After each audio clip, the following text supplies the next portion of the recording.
Bismillah. Alhamdulillah wahdah. Wassalatu wassalamu ala man la nabiyya ba'dah.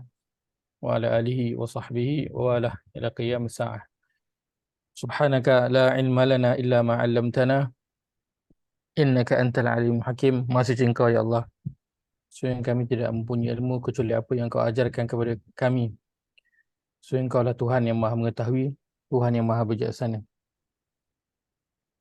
Allahumma alimna ma yanfa'una wa anfa'na bima 'allamtana wa zidna ilma. Ya Allah, ajarilah kami apa yang bermanfaat pada kami dan berilah manfaat pada diri kami atas apa yang Engkau telah ajarkan kepada kami dan tambahilah kami ilmu pengetahuan-Mu. Allahumma inna nas'aluka ilman nafi'a wa rizqan tayyiba wa amalan mutaqabbala. Ya Allah, sesungguhnya kami memohon kepadamu ilmu yang bermanfaat, rezeki yang baik dan amalan yang diterima. Allahumma salli wa sallim ala nabiyyina Muhammad. Allahumma salli wa sallim ala nabiyyina Muhammad. Allahumma salli wa sallim ala nabiyyina Muhammad. Allahumma yassir wa la tu'assir. Rabbi tamim bil khair. Allahumma amin. Amma ba'd. Assalamualaikum warahmatullahi wabarakatuh. Alhamdulillah kita bertemu sekali lagi pada malam ini dalam ayat surah dan juga larangan. InsyaAllah nak sambung perbincangan kita berhenti pada sesi yang lepas. Kita berada pada surah Al-Baqarah ayat yang ke-190. InsyaAllah malam ini kita nak sambung pada ayat yang seterusnya, ayat suruhan ataupun larangan yang berada selepas daripada itu, iaitu pada halaman yang baru, halaman yang ke-30.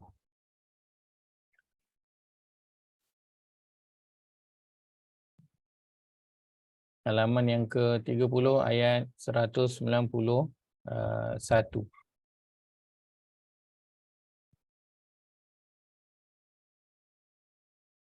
Baik. Beberapa ayat ini dia bersekali. So kita nak baca pada ayat ke-191 hingga ayat yang ke-194 pada halaman yang ke-30 ini, insyaAllah. Jaya boleh ke? Boleh Ustaz, boleh insya-Allah. Baik, insyaAllah. A'udzubillahi minasyaitonirrajim. A'udzubillahi minasyaitonirrajim.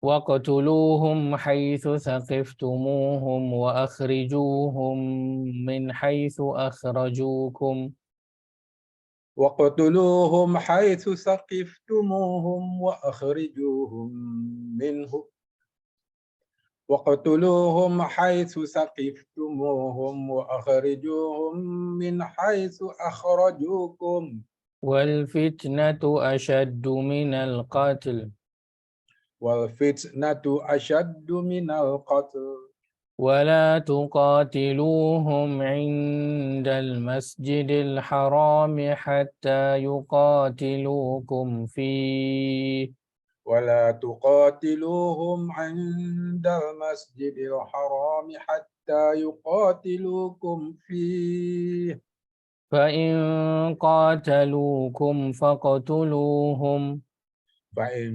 قاتلوكم فاقتلوهم كَذَلِكَ جَزَاءُ الْكَافِرِينَ كذلك جزاء الكافرين فَإِنِ انْتَهَوْا فَإِنَّ اللَّهَ غَفُورٌ رَحِيمٌ فإن انتهوا فإن الله غفور رحيم وَقَاتِلُوهُمْ حَتَّى لَا تَكُونَ فِتْنَةٌ وَيَكُونَ الدِّينُ لِلَّهِ وقاتلوهم حتى لا تكون فتنة ويكون الدين لله فَإِنِ انْتَهَوْا فَلَا عُدْوَانَ إِلَّا عَلَى الظَّالِمِينَ فإن انتهوا فلا عدوان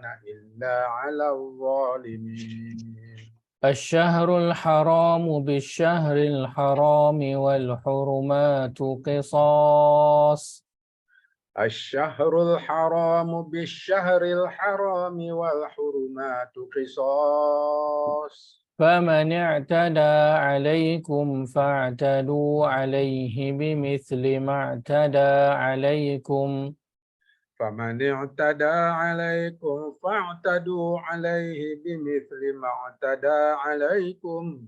واتقوا الله واعلموا أن الله مع المتقين.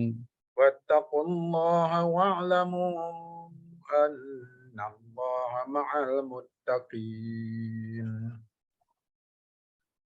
Terjemahan. 191 Ustaz ya. Ya, betul. Dan bunuhlah mereka, yakni musuh yang memerangi kamu di mana saja kamu dapati mereka. Dan usirlah mereka dari tempat yang mereka telah mengusir kamu. Dan ingatlah bahawa angkara fitnah itu lebih besar bahayanya daripada pembunuhan. Dan janganlah kamu memerangi mereka di sekitar Masjidil Al-Haram sehingga mereka memerangi kamu di situ.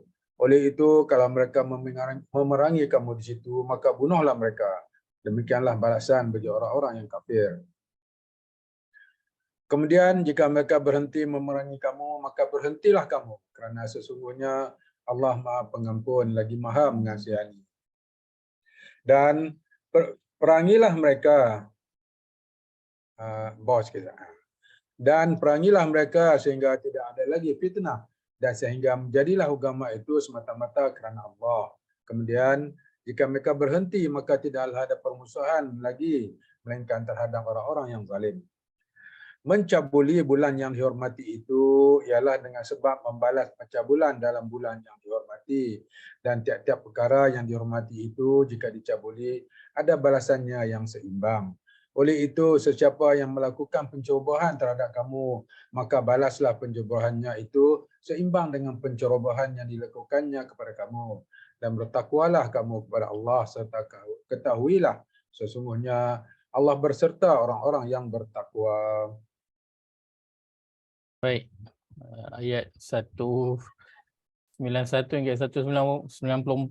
Ini bahagian yang mungkin kita selalu rasakan jauh lah daripada kita, sebab ini tengah cerita tentang bunuh-bunuh, cerita tentang jihad-jihad. So kita rasa jauh lah daripada diri kita, situasi kita ataupun tempat kita ni kan. Akan tapi dia berada dalam Al-Quran, berada di awal-awal Al-Quran, pada surah yang awal yang Allah turunkan. So dia mesti perkara yang perlu diberi perhatian kerana ia termasuk dalam bahagian agama. Ini bahagian yang orang akan rasakan ganasnya lah kan. Ni bahagian ganas-ganas ni kita tak masuk bahagian ni. Kita orang yang lembut-lembut je. Ini orang Arab ke belah-belah sana dia orang boleh lah bahagian yang ni. Kita tak adalah kan bahagian yang ini. Ya, tapi ia sebahagian daripada agama, maka ia perlu difahami oleh setiap kita dan kita melakukannya mengikut kepada keadaan dan juga tempat kita masing-masing. Baik, ayat 191 dulu kita melihat. Dan bunuhlah mereka di mana sahaja kamu dapati mereka dan usirlah mereka dari tempat yang mereka telah mengusir kamu. Dan ingatlah bahawa angkara fitnah itu lebih besar bahayanya daripada pembunuhan. Dan janganlah kamu memerangi mereka di sekitar Masjidil Haram sehingga mereka memerangi kamu di situ. Oleh itu, kalau mereka memerangi kamu di situ, maka bunuhlah mereka. Demikianlah balasan bagi orang-orang yang kafir. Baik. Bila kita baca ayat yang bercerita tentang jihad, bercerita tentang bunuh, kan? Bagaimana perspektif kita? Apa pandangan kita? Kalau tiba-tiba kan orang Islam, orang bukan Islam kata kan, Islam ni ganas lah. Dia suruh bunuh-bunuh ni. Kan? Dia suruh bunuh-bunuh, dia suruh berjihad. Dalam Quran banyak sebut tentang jihad kan. Bagaimana kita, macam mana kita? Apa pandangan kita tentang ayat-ayat ini? Adakah kita rasa macam bahagian ayat ni kita hold dulu, ayat ni dia tak sesuai untuk tempat kita kan? Jika begitu kita bimbang pula kita masuk pada bahagian yang Allah sebutkan kepada orang-orang Yahudi ahli kitab, afatu'minuna bi ba'dil kitabi wa takfuruna bi ba'd. Maka adakah kamu kufur kepada sebahagian kitab dan kamu beriman kepada sebahagian kitab yang lain? Kan? Maka adakah sebahagian ayat itu kita rasakan dia sesuai dan kita boleh ambil untuk konteks kita, tapi pada sebahagian ayat yang lain kita rasa macam ini bukan bahagian kita lah, ini bahagian orang lain, kat tempat kita dia tidak sesuai untuk digunakan. Silakan, apakah pandangan berkaitan dengan jihad, berkaitan dengan perang, berkaitan dengan membunuh orang-orang kafir? Silakan.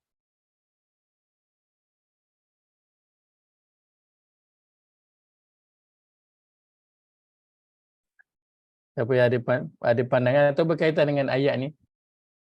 Kalau kita lihat pada poin yang boleh kita nak ambil daripada ayat ni, apakah dia? Poin yang boleh kita ambil pada ayat ni, silakan. Daripada ayat ke-191 dulu kita pergi. Kan. Ni Ustaz, boleh Ya, saya saya. bagi pendapat? Silakan. Orang Islam disuruh membunuh orang kafir sekiranya. Jadi dia bukan orang Islam ni, dia tak suruh dibunuh, maksudnya tanpa sebab. Jadi apabila orang Islam diusir daripada rumah mereka, maka orang Islam berhak untuk kembali, dan sekiranya mereka perlu membunuh orang kafir, maka mereka diarah untuk membunuh. Jadi di sinilah sebabnya kenapa orang Islam itu boleh membunuh orang kafir yang memerangi mereka dan yang telah mengambil hak mereka. Karena apa? Mereka tidak mahu perkara yang tak betul tu jadi kenyataan dan jadi fitnah. Karena apa? Kerana orang suka kaitkan Islam tu dengan pembunuhan. Betul. Betul. Kita selalu dikaitkan dengan pembunuhan, dengan keganasan, kan? So ni sebabnya sebabnya ayat-ayat yang macam ni lah kan, ni antara sebabnya lah kan orang baca. Baik, terima kasih je ya. Satu pandangan yang sangat baik. Ayat ini, kalau cerita tentang ayat ini, dia menyebut tentang suruhan untuk membunuh, kan, apabila sekiranya mereka itu diserang, diperangi, maka disuruhlah untuk perang balik.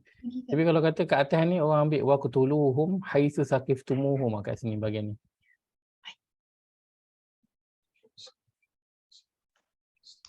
Tapi Ustaz, ayat ini menunjukkan bahawa kita hanya perang orang kafir yang ganas yang terhadap kita, bukan orang kafir yang menerima kedudukan kita, kan? Bukan bunuh sahaja, kita bunuh kerana untuk mempertahankan hak. Kalau hak kita tidak diambil dan kita biarkan sahaja macam kita di sini dengan orang-orang kafir yang tak ganggu agama kita dan tak ganggu kedudukan kita, kan? Baik. Pandangan yang baik. Dekat katakan kita melihat bahagian awal ayat ni. Ayat 1-1. Dan bunuhlah mereka di mana sahaja kamu dapati mereka. Kalau saya buang dalam kurungan ni lah. So orang bukan Islam dia baca terjemahan. Dia pun kata ish, dan bunuhlah mereka di mana sahaja kamu dapati mereka. So ish, ini orang Islam ni, kalau dia orang betul-betul mengamalkan agama mereka, maksudnya dia orang memang akan bunuh mana sahaja orang kafir yang mereka temui, kan? Mungkin dia, kalau soalan ini diberikan oleh orang bukan Islam kepada kita, maka dia satu perkara yang perlu kita jelaskan, dan nak jelaskan tu kita kena fahami tentang, sebab dia quote daripada Quran kan. So macam mana dia bukan quote daripada mana-mana tempat, dia ambil daripada Quran. Satu perkara yang kita nak fahami bersama tentang perkara ini. Dan memang tak boleh lari lah. Memang Quran sebut tentang perang, tentang bunuh. tentang berjihad, kan. Dan kita tak boleh nak sembunyikan bahagian itu, tak, kerana dia memang dah jadi sebahagian daripada agama dah. Kita tak nak terima pun tak boleh juga, kan. Ganas sangatlah, saya tak biasalah ganas-ganas ni. Baik. Kita nak lihat dulu apa poin boleh kita ambil daripada ayat ni, silakan.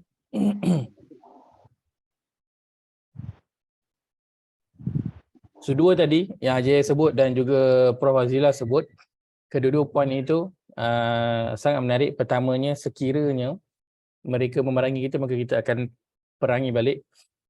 Yang kedua, yang diperangi itu adalah orang-orang kafir yang melawan, bukan orang-orang kafir yang dia taat, dia okeylah, kan. So bahasanya apa, orang-orang kafir, kalau bahasa Arabnya lah, kan, kafir zimmi dan juga kafir harbi. Baik, menarik dua poin tersebut. Terima kasih. Satu sama satu, apa poin boleh kita ambil, silakan.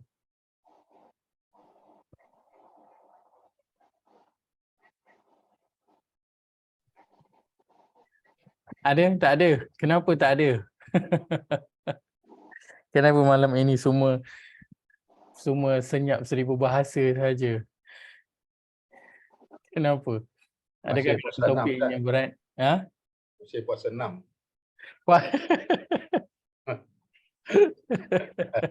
Habis tenaga. Habis tenaga.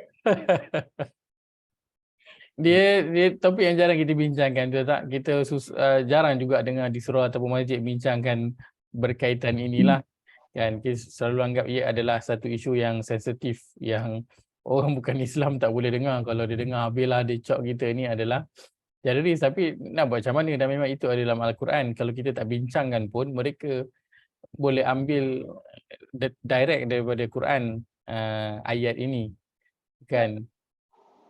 Silakan. Dalam kisah ni, saya ingat lagi awal-awal dulu masa kita belajar ayat suruhan dan larangan tu. Pasal memilih kawan tu, pasal berkawan, dilarang berkawan dengan orang-orang yang macam ni, kan. Tu kalau mereka mengusir kita, baru kita perangi mereka. Lepas tu lagi satu bahayanya fitnah lah. Dia memudaratkan, dia banyak tak baik daripada baik lah, dan hukumannya lebih teruk daripada orang membunuh lah. Baik. Jazakallahu khairan. Dilarang, macam sort of tidak digalakkan berperang di dekat Masjidil Haram tu, kecuali kalau mereka memerangi, baru kita untuk mempertahankan diri balik semula lah, kan. Baru boleh berlawan lah. Baik, masya-Allah, jazakallahu khairan. Ada dulu ayat yang memilih kawan tu, yang berkawan tu. Saya tak ingat lah, tapi awal-awal surah Al-Baqarah lah. Yang berkawan dengan? Kita tak dilarang berkawan dengan orang kafir dulu tu. Baik.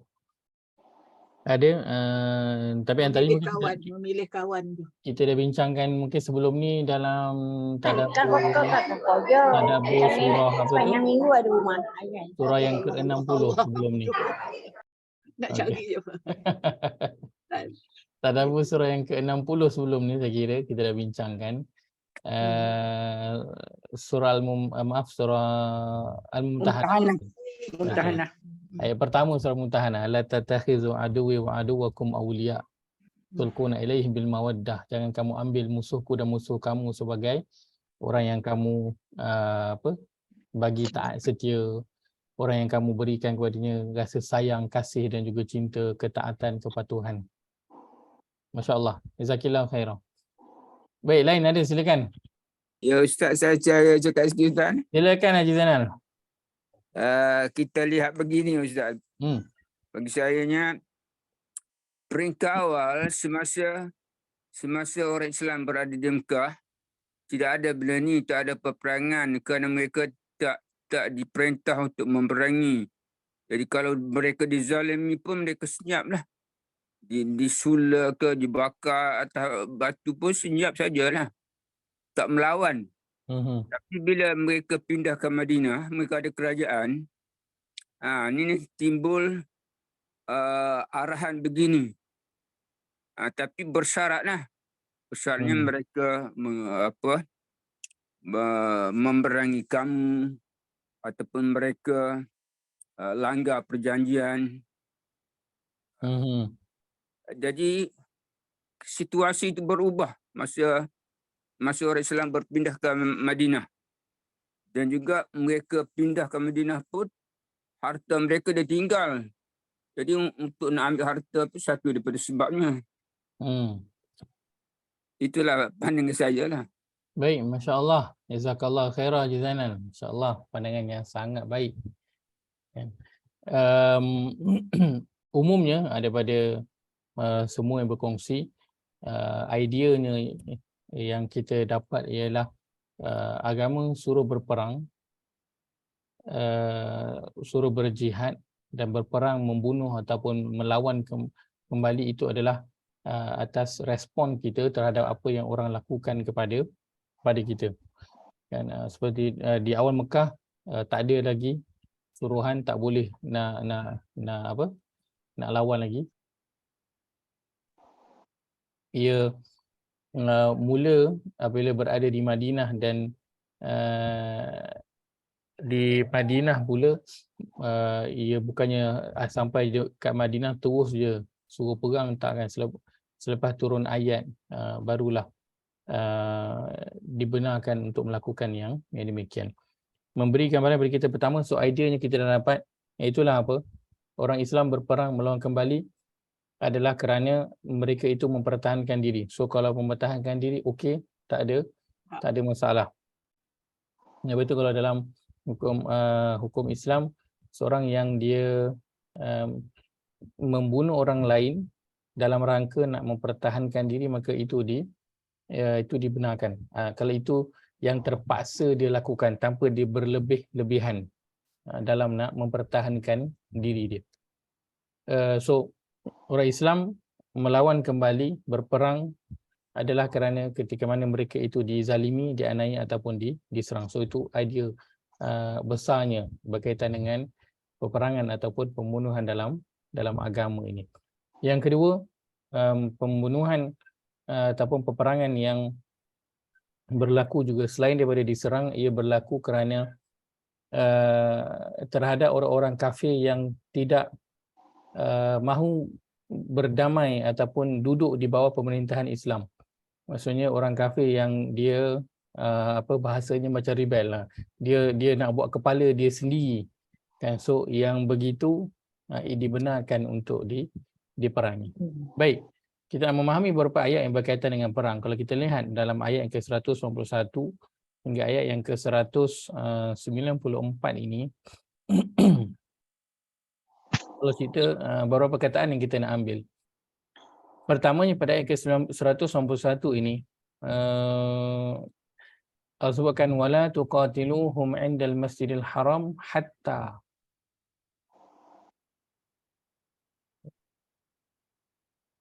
Dan usirlah mereka di tempat yang mereka telah mengusir kamu.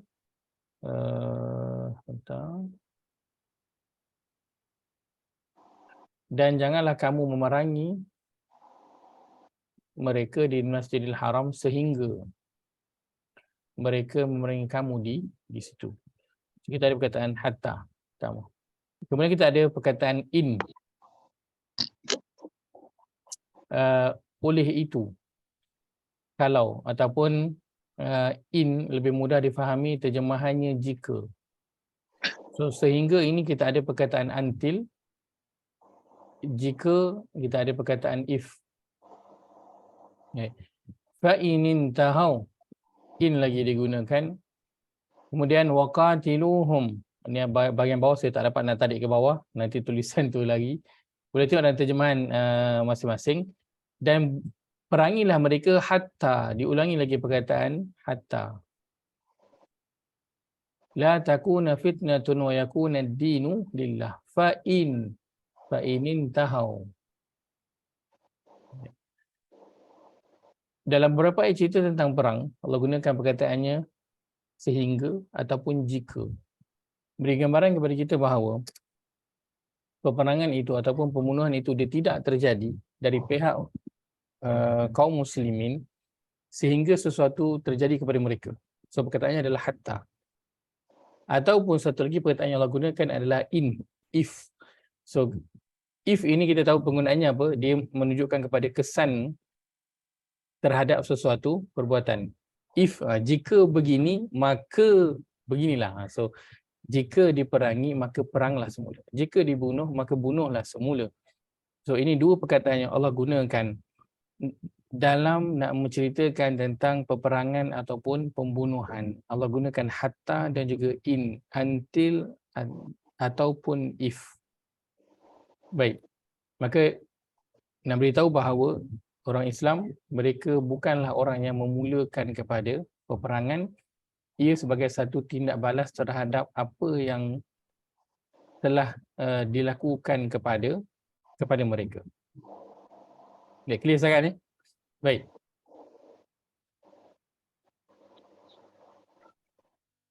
Kemudian, kalau kita lihat pada potongan ayat, kerana soalan ada yang bertanya, pernah ditanya soalan tentang waqtuluhum haitsu saqiftumuhum, dan bunuhlah mereka di mana sahaja kamu dapati mereka. Ayat ni tak diawali ataupun tak didahului dengan hatta ataupun in. Betul tak? Allah tak kata, dan jika mereka bunuh kamu maka bunuhlah mereka di mana sahaja kamu dapati mereka. Tak ada. Ayatnya terus waqtuluhum, dan bunuhlah mereka. Dia ayat bentuk suruhan. Tak ada hatta, tak ada in. So ada orang yang mengambil potongan ayat ini dan menunjukkan inilah dia agama yang menyuruh kepada keganasan. Baik. Bagaimana kita nak melihat kepada ayat ini? Ayat 190. Ayat 190 kan dia dah suruh pergi berjuang untuk fi sabilillah. Ayat 190, waqatilu fi sabilillah, betul lah. Kita lalu sebelum ni. Dan perangilah kerana menegakkan dan mempertahankan agama Allah akan orang-orang yang memerangi kamu. So Allah suruh berperang, tapi belakang tu Allah ada kaitkan juga. Nak perangi siapa? Orang-orang yang allazina yuqatilunakum. Perangi orang yang memerangi kamu. Kan? So di sini Allah suruh bunuh mereka mana saja yang kamu dapati mereka. So kalau orang kod ayat ni sahaja, kan, maka dia boleh menimbulkan kekeliruan. Maka setiap ayat ia perlu difahami dengan konteksnya. Ustaz, saya silakan. 192, ya. Dia counter ayat 191. Dia kata ayat 192 kata, tapi jika mereka berhenti maka sesungguhnya Allah Maha Pengampun. So kita patut berhenti kalau mereka tak serang. Betul, itu untuk bahagian wala tuqatilu, janganlah kamu memerangi mereka di sekitar Masjidil Haram sehingga mereka memerangi kamu. Dan jika fa in qatalukum faqtuluhum, dan jika mereka memerangi kamu maka kamu perangilah mereka. Dan jika mereka berhenti maka kita kena berhentilah juga. So bukan suruh bunuh saja, mesti ada sebab. Sebab itu pada awal ayat yang ke-191 ini, suruhannya suruh membunuh mana sahaja kamu dapati orang bukan Islam. Ia perlu dilihat daripada konteks ayat tersebut, kerana setiap ayat dia ada konteks dia ada cerita di sebaliknya. Baik. Setelah keadaan di Mekah tidak membenarkan Nabi SAW untuk terus menyebarkan dakwah. Nabi dah tak boleh nampak dah nak berkembangnya dakwah di Mekah. Maka Nabi mencari tempat yang baru, pergi ke Taif. So pun tak jumpa juga di sana jalannya. Kemudian Nabi SAW pun riki-riki tempat dan akhirnya berjumpalah kepada satu tempat yang namanya adalah Yathrib. Maka berhijrahlah Nabi SAW ke Yathrib, yang selepas itu dikenal sebagai Madinah, meninggalkan semua yang ada di Mekah. Begitu juga dengan para sahabat. Setelah daripada itu, Nabi SAW ingin kembali ke Mekah, kan, untuk lepas dah beberapa tahun nak kembali ke Mekah, tujuan untuk nak menunaikan umrah, kan, itu sahaja, sebab rindu dengan Mekah. So pergi dengan niat nak tunaikan umrah sahaja, bukan dengan niat nak balik tinggal kembali di Mekah. Akan tapi tidak dibenarkan dan terjadilah perjanjian yang disebut sebagai perjanjian Hudaybiyah. Perjanjian Hudaybiyah. Yang mana tahun tu tak boleh masuk nak buat umrah, tahun depan baru boleh nak masuk untuk menunaikan umrah. Perjanjian Hudaybiyah terjadi pada ketika itu, yang perjanjian itu pun, isi perjanjian itu pun nampaknya lebih berat kepada Quraisy di Mekah, bukan kepada pihak kaum muslimin. Akan tetapi itulah perjanjian yang telah dipersetujui oleh Nabi SAW. Macam-macam lah, disuruh padam nama nama Allah, disuruh padam nama Rasulullah, kan? Disuruh padamlah beberapa perkara Nabi aku dengan perkara tersebut, dan begitu juga dengan isi perjanjian pada pandangan kaum muslimin ketika itu, ia satu perjanjian yang berat sebelah, kan? Lebih baik pergi berperang je tu, kan? Para sahabat ketika itu tak sabar sangat dah, sebab dah niat daripada Madinah nak masuk ke Mekah.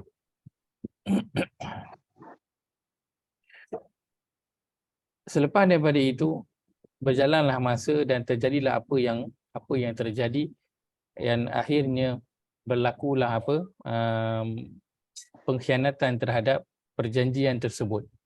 Akhirnya Nabi SAW pun nak pergi bergerak ke Mekah dengan niat untuk dengan niat untuk berperanglah, kerana perjanjian itu telah dikhianati.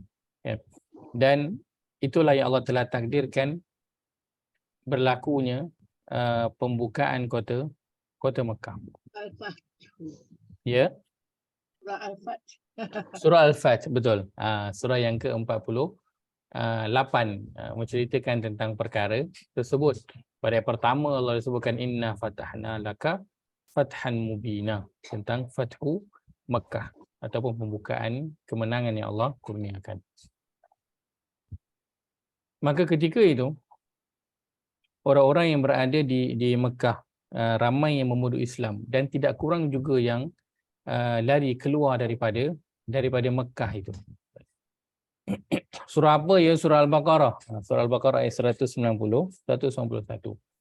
Dan apa yang terjadi ialah ketika hari pembukaan kota Mekah itu, apa yang Nabi SAW katakan kepada penduduk Mekah yang telah sebelum itu mengusir mereka, menghalau mereka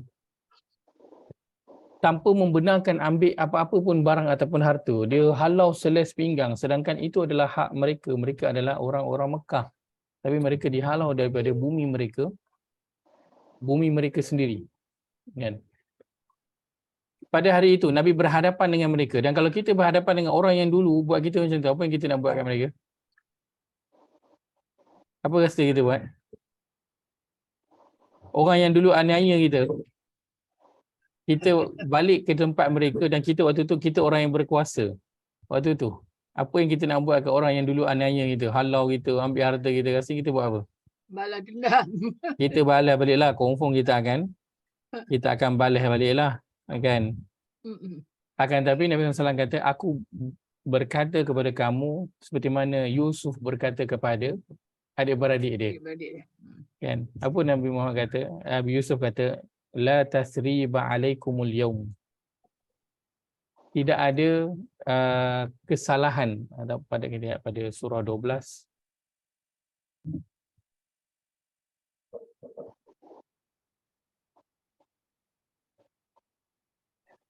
Surah 12 ayat yang ke-90. Di penghujung ayat 92. Ayat 92. Halaman 246. Qala la tasriba alaikumul yawm yaghfirullahu lakum wa huwa arhamur rahimin. Yusuf berkata, kamu pada hari ini tidak akan ditembelak atau disalahkan tentang perbuatan kamu yang telah terlanjur itu dulu apa yang dia dah buat dulu dekat Nabi Yusuf dulu. Semoga Allah mengampunkan dosa kamu, dan dialah jua yang maha mengasihani daripada segala yang lain yang mengasihani. Maka Nabi berkata kepada Quraisy di Mekah sebagaimana yang Nabi Yusuf berkata kepada adik-beradik dia dia ampunkan. Apa yang telah berlalu tu biarlah dia telah berlalu.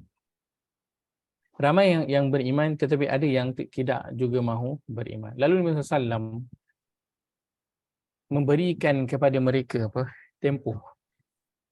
Nabi berikan kepada mereka tempoh selama 4 bulan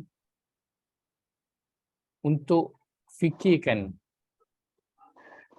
tentang agama ataupun dakwah yang Nabi SAW bawa ni. 4 bulan Nabi bagi masa untuk fikir. So Nabi sampaikan lagi sekali tentang agama ini, pengabdian diri kepada Allah SWT. Nabi sampaikan dan kemudian Nabi beri masa 4 bulan untuk decide macam mana. Bondong-bondong. Dan ketika itu mereka ditempatkan di tempat yang selamat. Sebab kalau duduk kat Mekah kan rasa macam sebab Nabi kata hari ini tidak akan ada tawanan. So takkan ada tawanan, tak ada orang yang kena cakap. So sama ada dia masuk dalam Islam agama, dia tak akan ditawan, ataupun kalau dia tak nak masuk dalam agama Islam, tak apa, Nabi beri kepada dia tempoh 4 bulan dan dia boleh, Nabi akan tempatkan dia di tempat yang dia rasa selamat. Kalau duduk kat Mekah mungkin dia rasa macam terkongkong, rasa takut. Tak, dia boleh duduk dekat tempat yang aman, ditempatkan di tempat yang aman untuk dia boleh nak berfikir dengan aman damai lah untuk buat keputusan selama 4 bulan. Maka tempoh itu yang Nabi SAW berikan, dan selepas daripada tempoh itu diberikan, dakwah itu diberikan, barulah Allah kata waqtuluhum haitsu saqiftumuhum wa akhrijuhum min haitsu akhrajukum. Dan bunuhlah mereka di mana sahaja kamu dapati mereka. Selepas kamu dah dakwah dia, dah berikan mereka tempoh masa tapi tak nak juga beriman, maka kamu dah tempatkan dia di tempat yang selamat tapi masih juga tak nak, maka Allah kata bunuhlah mereka di mana saja kamu dapati mereka dan usirlah mereka dari tempat yang mereka telah mengusir kamu, iaitu daripada Mekah. Maka arahan untuk bunuh ini datang bila? Konteksnya apa? Konteksnya ialah kepada situasi yang berlaku ketika itu. Dakwah yang telah diberikan tempoh masa 4 bulan untuk berfikir, untuk decide, dan mereka berada di satu tempat yang selamat. Kalau mereka kembali ke Mekah, nak duduk di Mekah, di tempat mereka, maka ketika itu Allah kata waqtuluhum, waktu itu bunuhlah. Dibenarkan untuk membunuh mereka kerana mereka adalah orang yang memang tak nak menerima agama ini. Katakan seseorang ketika itu, katakanlah kan, dia kata waktu Nabi datang tu bagi tahu cerita tentang agama, Nabi bagi tempoh 4 bulan, waktu tu dia tak ada, katakan waktu tu aku duduk kat dalam rumah, aku tak tahu apa jadi kat luar. 4 bulan tu aku duduk kat dalam rumah je, aku tak keluar rumah langsung. So macam mana orang yang macam ni? Adakah mereka akan dibunuh juga? Adakah mereka akan dibunuh? Allah sebutkan pada surah Taubah, surah yang ke-9 ayat ke-6. Jadi saya bawakan supaya kita jelas bahawa agama kita ini dia bukanlah agama yang ganas, bukanlah agama yang jahat, bukanlah agama yang tak berperi kemanusiaan. Kenapa? Bila kita fahami tentang perkara ini, maka kita akan jelas bahawa apa yang Allah suruh dalam agama ini bukanlah satu surah yang tidak berperi kemanusiaan. Sebab banyak tak benda kita kena buat dalam agama ni? Banyak. Kita kena solat 1 hari 5 kali. Kita kena banyak benda yang kita jaga. Ada do's and don'ts dia banyak yang kita kena ikut. Bukan boleh sesuka hati kita. Maka bila kita jelas bahawa agama ini bukan agama yang ganas, bukan agama yang jahat, bukan agama yang mengungkung, bukan agama yang menzalimi, menganiayai, maka kita akan tahu bahawa setiap apa yang Allah suruh dalam agama ini, itu ada sebab-sebab dia. Bukan kerana Allah nak tunjukkan yang aku ni bos, engkau kena ikut aku punya arahan. Allah sebutkan pada surah Taubah ayat ke-6, a'udzubillahi minasyaitonir rajim, wa in ahadun minal musyrikin istajaraka fa'ajirhu hatta yasma'a kalam Allah thumma ablighu ma'manah dzalika bi annahum qaumun la ya'lamun. Dan jika seseorang dari kaum musyrik meminta perlindungan kepadamu untuk memahami Islam, maka berilah perlindungan kepadanya sehingga ia sempat mendengar keterangan-keterangan Allah tentang hakikat Islam itu. Kemudian hantarlah dia ke mana-mana tempat yang ia beroleh aman. Perintah yang tersebut ialah kerana mereka itu kaum yang tidak mengetahui hakikat Islam. Maka kalau katakan orang tu pada hari Fatu Mekah dia duduk kat rumah, 4 bulan dia duduk kat rumah tak keluar-keluar, kan? Tak tahulah dia sakit kena virus ke, kan, COVID ke, dia duduk kat rumah 4 bulan tak keluar. Jadi dia keluar, dia jumpa, dia kata, kau ni siapa? Aku tak kenal kau siapa. Orang kata, ini Muhammad, kau Islam ke tak? Lalu orang nak bunuh, dia kata, aku tak tahu pun apa benda yang jadi kat luar ni. Jadi macam mana? Maka dia pun sama, kena cerita kat dia tentang agama, kemudian letakkan dia di satu tempat yang aman, tempat yang dia rasa selamat, bagi dia tempoh. Kemudian berlakulah hukum yang selepas itu. Baik. Allah Azza wa Jalla memerintahkan, surah Taubah tu pun kata 4 bulan.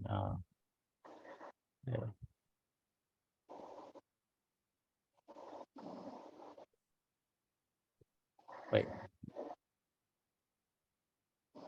Allah Azza wa Jalla suruh membunuh apabila dakwah telah diberikan dan tempoh telah diberikan, dan Allah Azza wa Jalla konsisten pada setiap umat apa yang dilakukan kepada umat tersebut. Allah bawakan dalam Quran tentang Nabi Nuh, Nabi Musa, Nabi Isa, kaum Nabi Saleh, kaum Nabi Hud. Umat-umat yang sebelum ini. Kita lihat kaum Nabi Nuh alaihissalam.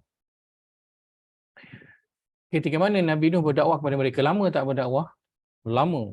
Quran menyebutkan al-fasanatin ila 50 ama, 1000 tahun kurang 50.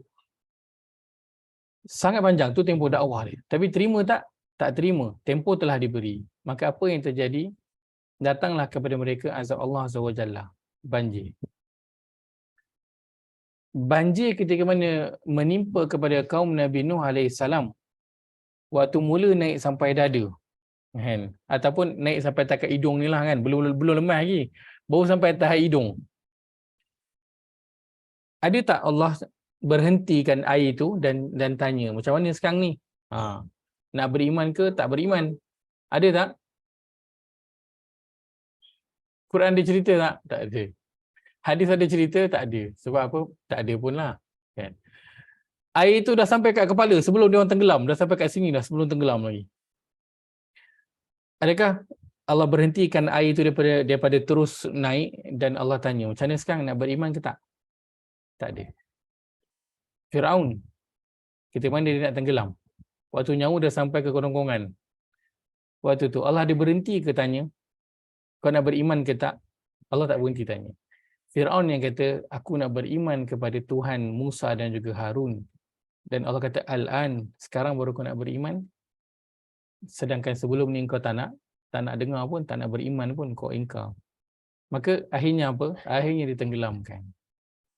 Memberitahu kepada kita bahawa Allah SWT apabila sampai kepada mereka suatu azab, maka azab itu tidak akan berhenti separuh jalan. Azab itu hanya akan berhenti apabila kaum itu telah musnah. Baru dia berhenti. Apabila dia menimpa seseorang, maka azab itu tak akan berhenti separuh jalan. Azab itu hanya akan berhenti setelah orang itu habis. Maka tempoh telah diberikan kepada penduduk Mekah. Dakwah telah disampaikan, tempoh telah diberikan. Maka kali ini azab dia bukan datang directly daripada Allah. Sebab kalau banjir datang daripada Allah, ditenggelamkan oleh laut ataupun sungai datang daripada Allah. Angin yang dihantar kepada kaum Hud dan juga Saleh itu datang daripada Allah. Tapi kali ini azab itu datang daripada mana? Azab itu datang perantaranya adalah tangan-tangan orang-orang Islam. Maka dakwah disampaikan, tempoh telah diberikan, maka azab ketika itu akan apa? Akan sampai. Dan azab kalau dia sampai, dia tak ada sikit-sikit. Allah tak kata tangkap diorang. Tak ada. Allah tak kata tangkap. Allah tak kata tangkap diorang dan seksa. Tak ada. Arahannya terus bunuh saja. Kenapa bunuh terus? Sebab semuanya, kan, telah berlaku. Itu yang Allah sebutkan dalam Al-Quran sebagai apa? Sunnatullah. Sunnatullah. Allah sebutkan dalam Al-Quran, pada beberapa tempat, antaranya pada surah Al-Fatih dan juga surah Al-Ahzab, kan? Pada surah Al-Fatih, kita tengok surah Al-Ahzab lalu dulu, surah yang ke-33 ayat 32.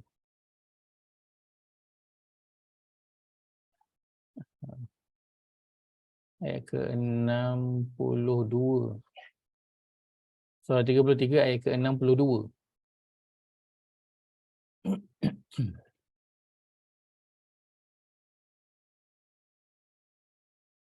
Kata pada halaman 426, sunnatullahi alladzina khalau min qabl walan tajida li sunnatillahi tabdila. Yang demikian adalah menurut sunnatullah, kebiasaan yang telah Allah lakukan. Dan engkau tidak sekali-kali akan mendapati sebarang perubahan pada sunnatullah itu. Apa dia sunnatullah? Allah bawakan dalam Quran, Allah utus Rasul, Allah beri peringatan, Allah beri tempoh masa. Tak nak juga dengar waktu itu akan sampai kepada kaum itu ataupun orang itu adalah azab Allah Azza wa Jalla. Di sini sampai kepada siapa? Sampai kepada orang-orang munafik. Ayat 60, demi sesungguhnya jika orang-orang munafik dan orang-orang yang ada penyakit dalam hatinya serta orang-orang yang menyebarkan berita-berita dusta di Madinah tidak berhenti dari perbuatan jahat masing-masing, nescaya kami akan mendesakmu memerangi mereka, sesudah itu mereka tidak akan tinggal berjiran denganmu di Madinah lagi, melainkan sebentar sahaja. Serta mereka tetap ditipu laknat, di mana sahaja mereka ditemui, mereka ditangkap dan dibunuh habis-habisan. Yang demikian itulah dia sunnatullah. Itulah apa yang akan terjadi. Maka arahan untuk membunuh itu Allah berikan konteksnya adalah kepada orang yang telah sampai kepada mereka dakwah dan telah diberikan kepada mereka tempoh masa. Maka bila sampai azab Allah, maka Allah akan menghabiskan mereka dengan sehabis-habisnya, dia tak akan datang separuh-separuh. Maka ia memberi pengajaran kepada kita bahawa peringatan dan juga pengajaran daripada Allah Azza wa Jalla sampai tak pada kita? Telah sampai. Satu kali, dua kali, banyak kali. Masa Allah berikan panjang ke pendek? Panjang. Allah dah berikan 40, 50, 60 tahun kepada kita. Akan tapi, so sekarang dia bergantung kepada siapa? Bergantung kepada apa? Bergantung kepada respon kita bagaimana. Kalau kita menerima, maka selamatlah. Tapi kalau tak terima, maka apa yang Allah telah tetapkan, ia adalah azab yang Allah akan berikan. Dan azab Allah itu dia terpulang kepada Allah. Sama ada Allah nak berikan ketika di dunia ataupun nanti Allah nak berikan kepada dia nanti di akhirat. Dan ketika di dunia, ia datang dalam pelbagai bentuk. Dan antara bentuk yang selalunya Allah berikan ialah Allah akan berikan kepada dia pelbagai bentuk kesenangan dalam kehidupan dia. Dia minta apa sahaja Allah akan bagi. Dia minta kaya Allah bagi, dia minta jawatan Allah bagi, dia minta pandai Allah bagi. Minta lulus, minta kerja, minta anak, mintalah apa sahaja Allah akan bagi dengan sempurna. Allah tak kurangkan walaupun sedikit. Nuwaffi ilaihim a'malahum fiha wa hum fiha la yubkhasun. Kami akan sempurnakan bagi mereka apa sahaja yang mereka usahakan tanpa dikurangkan sedikit pun. Dan wa hum la yubkhasun, dan mereka tidak dikurangi sedikit pun daripada apa yang mereka minta ataupun apa yang mereka usahakan. Dan itulah bentuk azab yang paling teruk dan paling membimbangkan yang diberikan oleh Allah Azza wa Jalla, kerana ia bentuk yang tidak dapat dilihat, ia bentuk yang tidak dapat dirasai. Ustaz. Ya, saya silakan. Adakah arahan ini berlaku selepas Rasulullah terima wahyu Al-Quran? Ya, betul. Betul. Di mana kedudukan ayat la ikraha fid din, Ustaz, dalam keadaan ini? Baik. La ikraha fid din, dia kedudukannya adalah pada tiada paksaan bagi orang bukan Islam untuk masuk Islam. Tiada paksaan bagi orang Islam untuk masuk Islam. Baik. Maka untuk orang kalau kita nak gabungkan dengan ayat ni, sangat cantik soalan Haji Yahya tu. Sebab kalau tidak ada paksaan untuk masuk agama Islam, jadi kenapa mereka patut dibunuh? Betul tak? Kan? Jadi konteks ayat ini adalah berkaitan dengan Mekah, Masjidil Haram secara khususnya, Mekah umumnya. Ataupun mudah untuk kita fahami, tanah haram. Tanah haram, adakah boleh dimasuki oleh orang bukan Islam hingga ke hari ini? Tak boleh dimasuki. So, diorang boleh duduk kat mana je di bumi ini, tapi tanah haram ia tempat yang mereka tak boleh masuk. Mereka tak ada paksaan untuk masuk dalam agama Islam. Dan mereka yang disuruh bunuh di sini adalah orang-orang bukan Islam yang duduk di Masjidil Haram ataupun sekitarnya, yang masih nak duduk kat tempat diorang. Sebab itu Allah kata wa akhrijuhum min haitsu akhrajukum, dan keluarkanlah mereka dari tempat yang mereka telah keluarkan kau, iaitu daripada mana? Mekah lah. Daripada masjid dalam sekitarnya. So diorang tak boleh duduk kat situ. Kalau diorang duduk masuk kat situ, itu tanda diorang nak tunjuk keras kepala, waktu tu Allah suruh apa? Waktu tu boleh bunuh. Tapi yang luar daripada itu tak ada. Mereka boleh duduklah mana saja yang mereka nak duduk. La ikraha fiddin, tak ada paksaan untuk mereka masuk ke dalam agama Islam. Tetapi mereka tertakluk kepada syarat-syarat lah. Kalau duduk dalam bawah negara Islam, syaratnya mereka kena ikut. Kalau duduk di bawah kerajaan yang bukan Islam, itu tidak tertakluklah pada peraturan Islam yang mereka kena ikut. Kan? Kalau duduk bawah kerajaan Islam, mereka kena bayar apa? Fidyah. Okay. Kena bayar fidyah ke? Kena bayar apa? Jizyah. Kafarah. Ha? Jizyah. Namanya jizyah. Kan banyak sangat nama tertukar. Kena bayar fidyah pula jadinya. Fidyah. Dia kena bayar jizyah. Kena bayar nilai wang perlindungan lah bahasanya.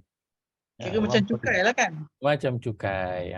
Kena bayar cukai sebab dia duduk di bawah pemerintahan Islam, dan itulah yang telah berlaku pun pada Yahudi di Madinah. Tapi waktu tu belum ada lagi lah jizyah yang dikutip secara jelas. Cuma waktu tu ada persefahaman, dia orang boleh duduk, cuma kena ikut kepada peraturan sahaja dan kena akui Islam sebagai agama di Madinah ketika itu. Baik. Maka kalau ada seruan untuk membunuh orang kafir di mana saja, adakah ia adalah suruhan daripada Al-Quran? Entah. Yang kita nak ambil daripada ayat ni ialah Allah Azza wa Jalla telah berikan kepada kita peringatan demi peringatan dan tempoh masa yang panjang. Dan sekarang adalah masa apa dia? Terima ataupun tidak. Kalau tak terima, maka bersedialah untuk waqtuluhum, untuk mendapat balasan daripada Allah Azza wa Jalla. Dan kalau Allah dah mak kita mendapat azab, maka dia takkan datang separuh-separuh. Dia akan datang terus hingga menghancurkan kita. Kalaulah azab itu datang dalam bentuk nikmat yang Allah berikan, maka kita tidak akan hanyut sikit-sikit. Dia akan hanyut terus hingga dia lupa kepada Allah Azza wa Jalla. Itu nanti di akhirat dia akan bertemu kepada Allah kan, dalam keadaan apa? Allah melupakan dia. Kan? Kenapa? Sebab waktu kat dunia dulu engkau lupakan aku, maka ke akhirat ni pun aku pun melupakanlah engkau. Dan itu bentuk azab yang kita nak minta kepada Allah agar Allah hindari kita. Sebab kita selalu tak minta Allah murahkan rezeki, selalu minta Allah panjangkan umur, selalu minta diberikan macam-macam anak ke, kepandaian, pangkat, kita selalu minta. Tapi kita bimbang apa yang kita minta itu dia adalah bentuk azab yang Allah berikan kepada kita, yang mana akhirnya dengan itu membawa kita makin jauh daripada Allah Azza wa Jalla. Kemudian Allah sebutkan wal fitnatu asyaddu minal qatl, dan fitnah itu lebih besar bahayanya daripada pembunuhan. Dan kita biasa gunalah wal fitnatu asyaddu minal qatl ini kan. Baik, ada sesiapa tak yang ada footnote berkaitan dengan wal fitnatu asyaddu minal qatl? Boleh kongsikan ke?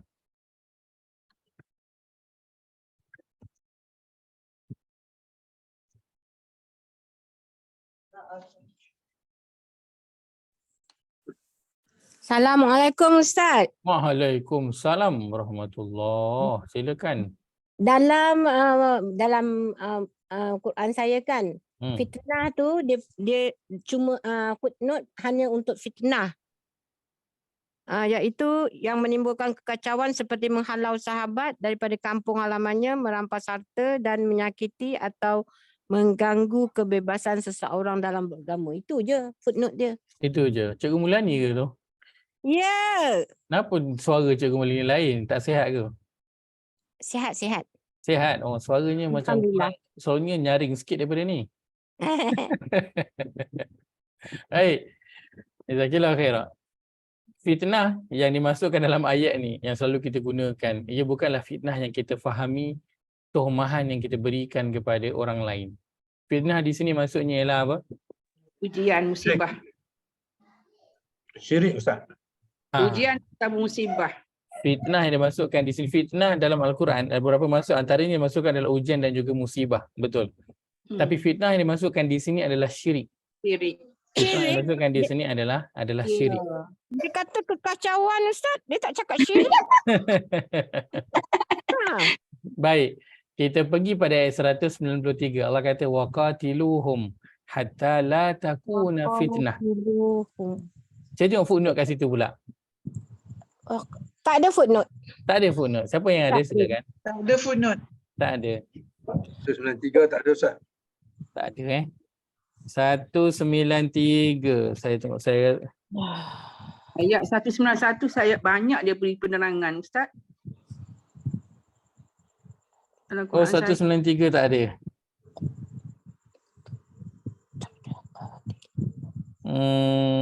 Okey, baik, tak ada sebutkan di sini. Baik. Fitnah yang dimasukkan di sini adalah syirik.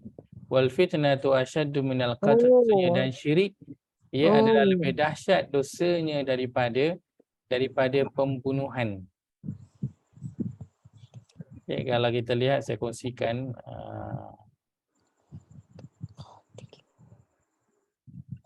ayat 191. Kita lihat tafsir Ibnu Katsir. Tafsir Ibnu Katsir cakap apa?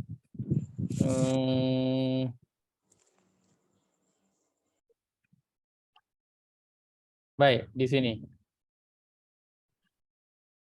Dan telah berkata Abu Aliyah, Mujahid, Sa'id bin Jubair, Ikrimah, Hasan, Qatadah, Al-Dhahak, Al-Rabi' bin Anas. Ini semua mufassirin dan juga sahabat. Tentang firman Allah wal fitnatu asyaddu minal qatl, yaqulu, mereka berkata asyirku asyaddu minal qatli, dan syirik itu dia lebih dahsyat dosanya daripada membunuh. Lihat pada tafsir yang lain, dia kata wal fitnatu asyaddu minal qatl ay syirkihim fil haram asyaddu qubhan, kesyirikan mereka di Masjidil Haram ataupun di tanah haram yang mereka lakukan di Masjidil Haram itu adalah jauh lebih buruk, asyaddu, lebih dahsyat, qubhan, buruk, jauh lebih buruk perkara tersebut daripada pembunuhan.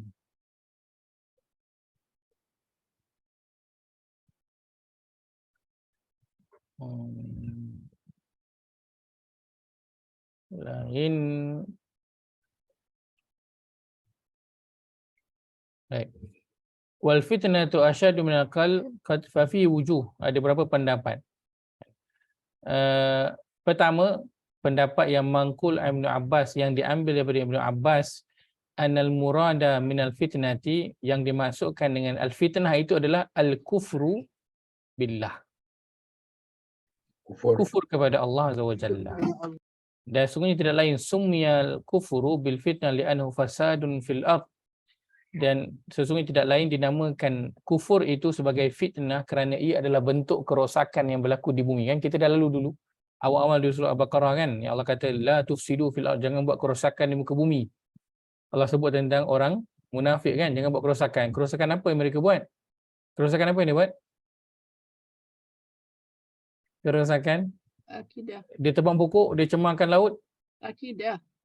Akidah itu. So keimanan tu yang rosak.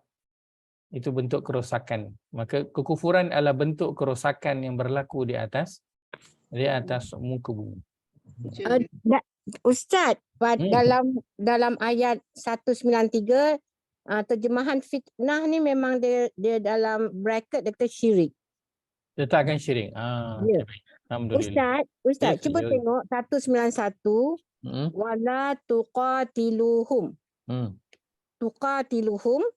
Kemudian dalam ayat 193 waqatiluhum.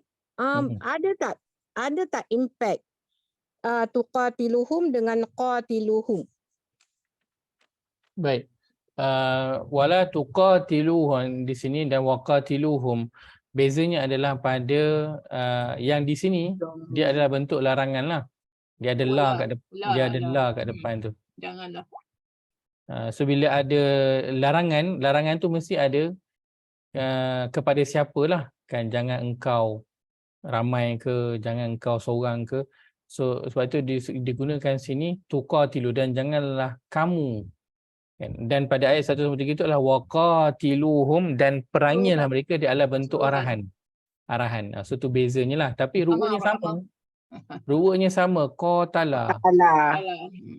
Ru'anya adalah ru' yang sama. Larangan dan suruhan lain. Suruhan dan juga larangan. Betul untuk dia. So tambahan huruf tu sebab suruhan dan juga larangan. Itulah yang saya cari. Syukran. Wal fitnatu asyaddu minal qatl, dan kesyirikan itu adalah lebih dahsyat daripada membunuh. So ini yang dimasukkan oleh ayat ini. So itu dimasukkan oleh ayat ini. So kadang-kadang dalam ayat kita dah ada penggunaan yang biasa dalam masyarakat gunakan, tetapi mengikut pada tafsiran ayat sebenarnya dia adalah salah kan.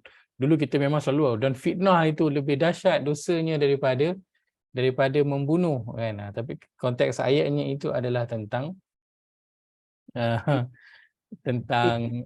kesyirikan. Macam kita biasa gunalah, kita merancang dan Allah juga merancang, dan Allah lah sebab merancang kan. Ayatnya wa makaru wa makarallah wallahu khairul makirin. Wa makaru tu terjemahan dia apa? Surah apa tu wa makaru? Surah Ali Imran ayat 54. Kita dah terbiasa guna dalam masyarakat, so kita menggunakan terjemahan yang kita dah biasa faham. Ayat 54.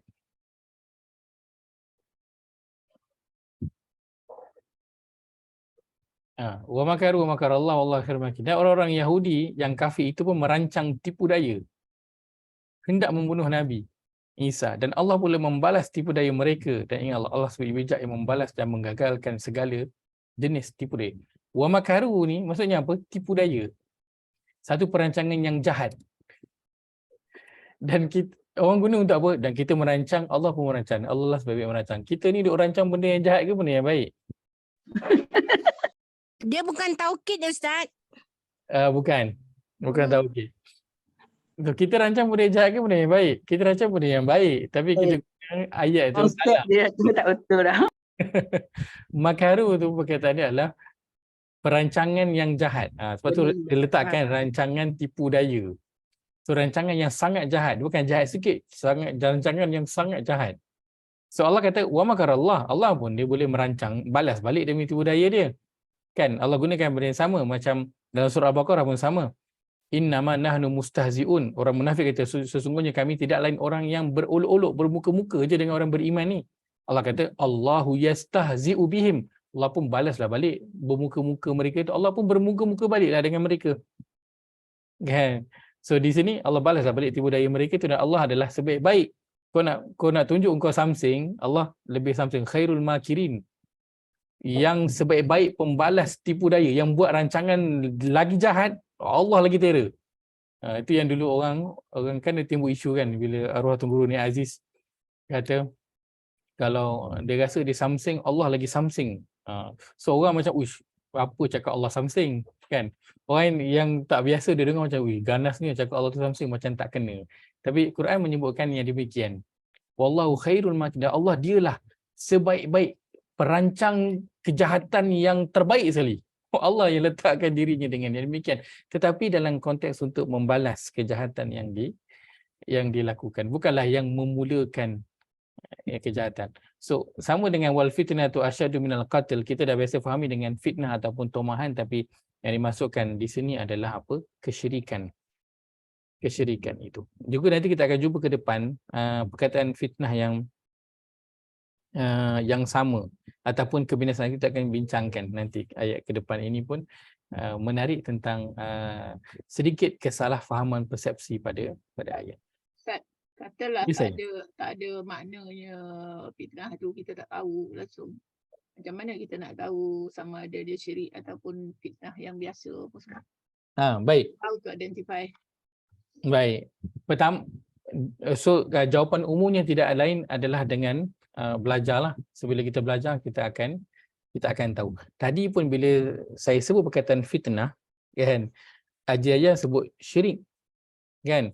Juzaimah sebut apa? Dia sebut ujian, kan? Dan juga musibah ataupun cobaan. So dari mana dapat makna tu? So dapat daripada Quran bila kita belajar. Sebab fitnah kalau ikut bahasa kita adalah apa? Tumahan yang kita cakap belakang-belakang tentang orang, benda yang salah. Itu pada kita, bahasa kita adalah fitnah. Dalam bahasa agama lain, dan dalam bahasa agama namanya ribah. Namanya ribah, tapi kita namakan dia sebagai fitnah. So macam mana nak tahu? Yang Ustaz, sorry interrupt. Kan dalam doa kita yang untuk siksa kubur apa semua tu kan, fitnah dajjal apa semua tu, kita sebut fitnah dajjal. Betul? Wa fitnati masihid dajjal, betul?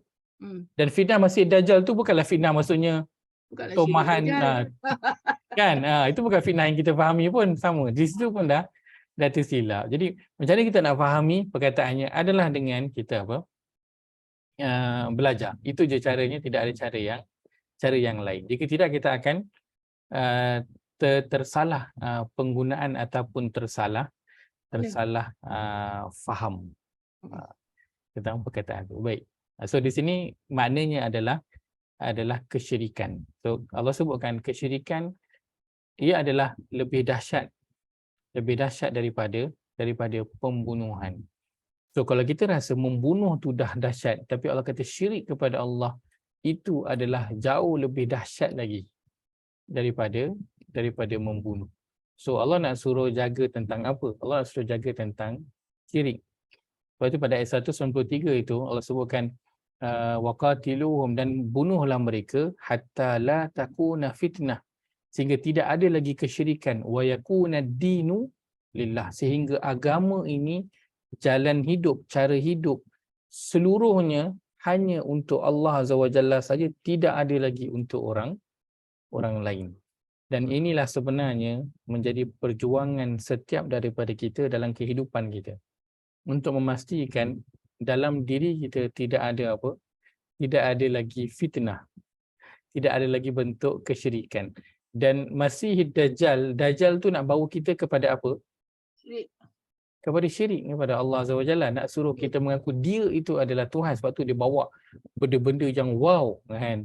Tempat tu kemarau, dia boleh bagi hujan, kan? Orang yang mati dia boleh hidupkan balik, orang yang sakit dia boleh bagi sembuh. Tujuannya nak suruh apa? Nak menimbulkan fitnah. Yang paling besar adalah nak suruh kita syirik kepada Allah Azza wa Jalla. Kerana inilah nanti pembeza antara masuk syurga ataupun masuk neraka. Kalau seseorang itu dia masih berada dalam agama, mengucap la ilaha illallah, lalu dia mati, ada sedikit keimanan dalam diri dia, walaupun sebesar zarah, dia akan masuk tak dalam syurga? Masuk. Akhirnya dia akan masuk syurga juga. Walaupun adalah tanda di wajah dia dengan jahannamiyun, kan, tak apalah, tapi last sekali dia tetap akan masuk syurga. Tapi kalau orang tu disyirik kepada Allah, ada tak peluang dia nak masuk syurga? Langsung tak ada lah. Langsung tak ada. Bila siapa pun bagi syafaat kepada dia, semua Nabi berkumpul nak bagi syafaat kepada dia, tapi dia dosanya masuk neraka sebab syirik, maka dia tidak akan. Allah kata falan, tidak akan diampunkan, tidak akan diterima apa pun daripada dia. Semua amal dia terhapus dan tidak akan diterima apa pun daripada dia sampai bila-bila. Ya, sebab itu kesyirikan dia perkara yang paling besar yang kita nak perjuangkan dalam kehidupan kita. Kerana dia pembeza antara masuk syurga ataupun masuk neraka. Sebab itu seseorang dalam doa kita, antara doa yang kita lafazkan adalah wa tawaffana muslimin. Ya Allah, matikanlah kami dalam keadaan apa? Islam. Allah sebutkan dalam Quran dan juga peringatan pada setiap hari Jumaat, ya ayyuhallazina amanu taqullaha haqqa tuqatih wa la tamutunna illa wa antum muslimun, dan janganlah sekali-kali kamu mati. Allah kata tamutunna, Allah letak nun taukid tu. Janganlah, tolonglah, janganlah kamu mati kecuali dalam keadaan apa? Islam. Allah tak kata dalam keadaan mukmin, Allah kata dalam keadaan muslim, dalam keadaan Islam. Sebab apa? So, dalam keadaan Islam mati, insya-Allah masih ada peluang untuk nak masuk syurga. Itu minimum lah. Walaupun bukan diseksa dulu, tapi last kali dia akan dapat masuk syurga. Tapi kalau mati dalam syirik, mati dalam kekufuran, tak ada dah peluang untuk masuk ke dalam syurga.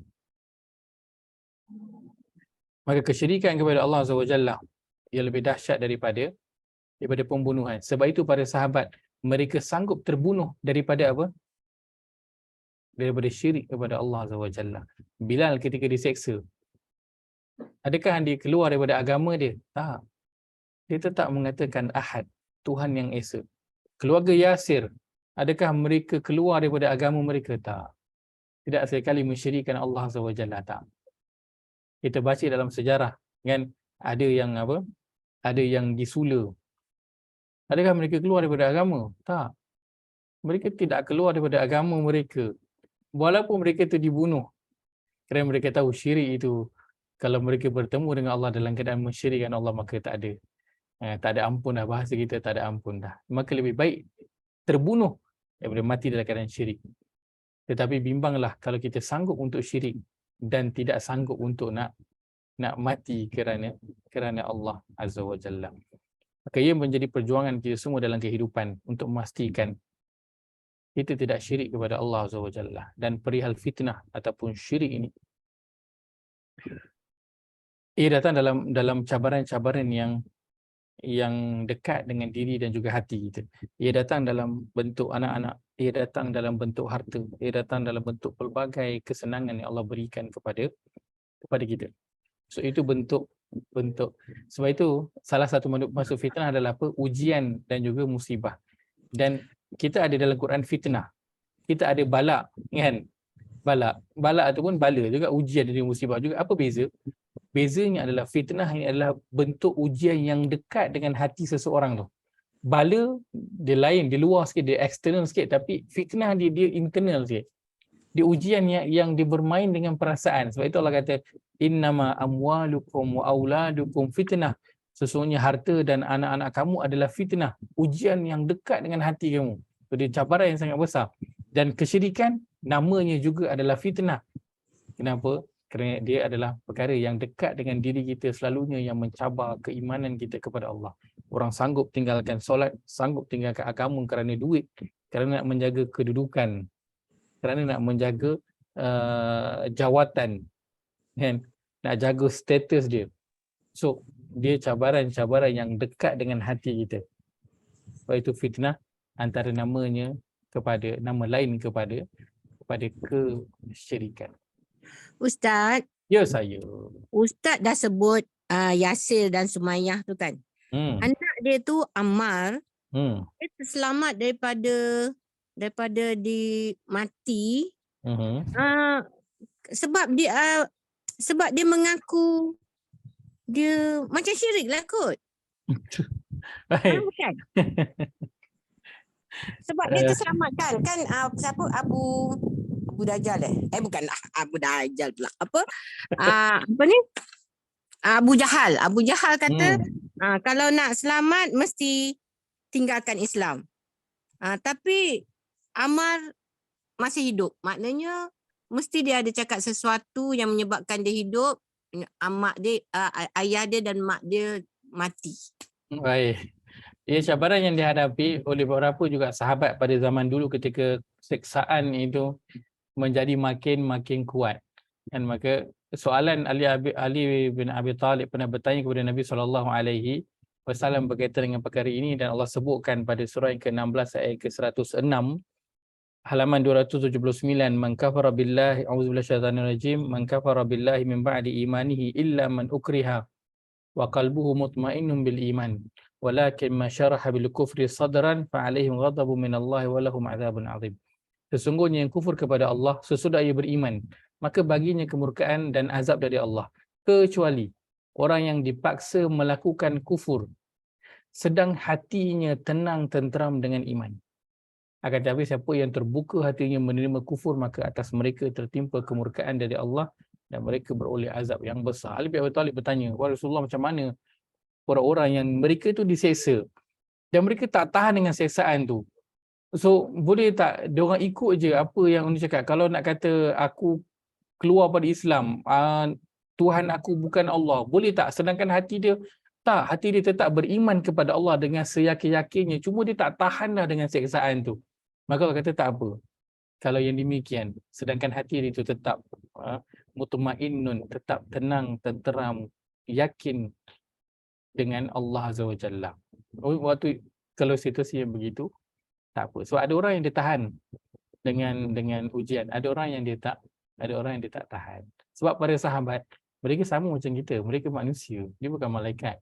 Para sahabat tak ada apa-apa pun kelebihan mereka daripada kita, sama. Jangan salah faham. Maksud saya, mereka adalah manusia yang sama dengan kita. Mereka tak lebih daripada kita, sama. Cuma bezanya apa? Usaha mereka itu untuk menempa keimanan, itu yang berbeza. Bahkan bukan para sahabat, sebab itu bukan para sahabat aja boleh masuk syurga. Orang-orang yang datang selepas daripada para sahabat pun dapat juga masuk syurga. Bukan sahaja para sahabat dapat, sebahagian daripada mereka dapat masuk syurga tanpa hisap. Ada orang yang datang pada umat ini yang dapat masuk syurga tanpa hisap juga. Sama. Kenapa? Mereka berusaha nak menempa keimanan dan ketakwaan kepada Allah. Itu je. Kalau usaha, maka dia akan dapat, tak kira dia berada pada zaman yang mana pun. Wala tuqatiluhum 'indal masjidil haram hatta yuqatilukum fih, dan janganlah kamu memerangi mereka di sekitar Masjidil Haram sehingga mereka memerangi kamu di situ. Oleh itu, kalau mereka memerangi kamu di situ, maka bunuhlah mereka. Demikianlah balasan bagi orang-orang yang kafir. Maka ayat 101 memberi peringatan kepada kita tentang dakwah yang telah sampai kepada kita. Peringatan demi peringatan yang Allah telah berikan dalam kehidupan kita dalam berbagai bentuk dan juga situasi. Ia datang daripada Quran, dia datang daripada kawan-kawan yang bagi nasihat kepada kita. Ia datang daripada mesej dan juga video yang kita terbaca. Ia datang daripada keadaan sekeliling, apa yang jadi pada diri kita, pada anak-anak, pada pekerjaan, pada harta. Kita keluar, nampak orang miskin ke, orang kutip sampah ke, orang pandai-pandai terik sekarang ni tapi tetap kena bekerja ke. Sekeliling ini semua bentuk peringatan yang Allah berikan kepada kita berulang-ulang kali. Dan Allah telah berikan kepada kita tempoh masa yang panjang juga, kan, untuk kita mengambil peringatan. Maka kita sudah menerima ataupun belum lagi menerima, kesannya nanti kita akan tanggung. Dan itulah yang telah terjadi kepada Quraisy Mekah. Diberikan kepada mereka dakwah, Rasul, diberikan mereka kitab, tempoh diberikan, tetapi mereka tidak mahu beriman. Maka ketika itu datanglah suruhan daripada Allah ataupun azab daripada Allah agar membunuh mereka. Maka kita berharap kepada Allah Azza wa Jalla agar kita dijauhkan daripada azab Allah Azza wa Jalla ketika di dunia dan juga ketika di akhirat. Kita tak nak keadaan kita sekarang ini sebenarnya Allah sedang mengazab kita. Kita rasa Allah sedang beri kepada kita nikmat. Antara perkara yang menjadi kebimbangan, antara perkara yang saya kongsikan, bukanlah saya nak kongsi, nak memberitahu bahawa saya berdoa yang demikian, kan, ataupun sebagai seorang yang baik, bukan, akan tapi bentuk kebimbangan. Saya sering berdoa dan minta kepada Allah, ya Allah, janganlah Engkau meletakkan aku di sini dengan Al-Quran ini untuk menjauhkan aku daripada-Mu. Kerana ada orang yang makin dekat dia dengan agama, pada zahirnya dia dekat dengan agama, tetapi pada batinnya dia makin jauh daripada agama. Hingga ada orang yang dia mengajar Al-Quran ini, dia mengajar tentang agama ini adalah rutin yang telah dilakukan saban hari, saban minggu, berpuluhan tahun yang dilakukan dalam kehidupan ini. hingga dia dah rasakan dia sebagai satu perkara yang biasa, dia dah takluk dah dengan apa pun yang disebut dalam Quran. Maka Al-Quran menjadikan dia semakin jauh. Dia hanya rutin pekerjaan yang dia lakukan, dia sampaikan kepada orang ayat ini, peringatannya ini, mesejnya ini, bacaannya begini. Tapi untuk diri dia, dia tak dapat mengambil pelajaran, pengajaran daripada ayat tersebut. Maka Al-Quran menjadikan dia semakin jauh daripada Allah Azza wa Jalla. Sebab itu Allah sebutkan Al-Quran ini, Nabi SAW sabda, Al-Quran ini akan menjadikan seorang itu semakin dekat atau menjadikan seorang itu semakin jauh. Al-Quran ini dia mendekatkan orang kepada Allah Azza wa Jalla, dan sebahagian kaum yang lain Al-Quran ini menjauhkan mereka daripada Allah Azza wa Jalla. Maka menjadi kebimbangan kita, maaf saya personally yang berkongsi tentang Al-Quran, membuat kajian tentang Al-Quran, sering saya mohon kepada Allah, ya Allah janganlah jadikan ini sebagai bentuk Allah nak jauhkan kita daripada Allah. Kerana betapa dekatnya orang munafik itu dengan Nabi SAW. Mereka melihat Nabi, mendengar suara Nabi, dapat duduk bersama dengan Nabi, solat di belakang Nabi SAW. Akan tetapi itu menjadikan mereka semakin jauh daripada Allah Azza wa Jalla. Dan bila turunnya Al-Quran, ayat Al-Quran demi ayat yang turun itu menjadikan mereka makin jauh daripada agama ini. Mudah-mudahan kita tidak diazab oleh Allah Azza wa Jalla dengan perkara-perkara yang kita tak sedar. Ia adalah satu bentuk azab yang Allah berikan kepada kita.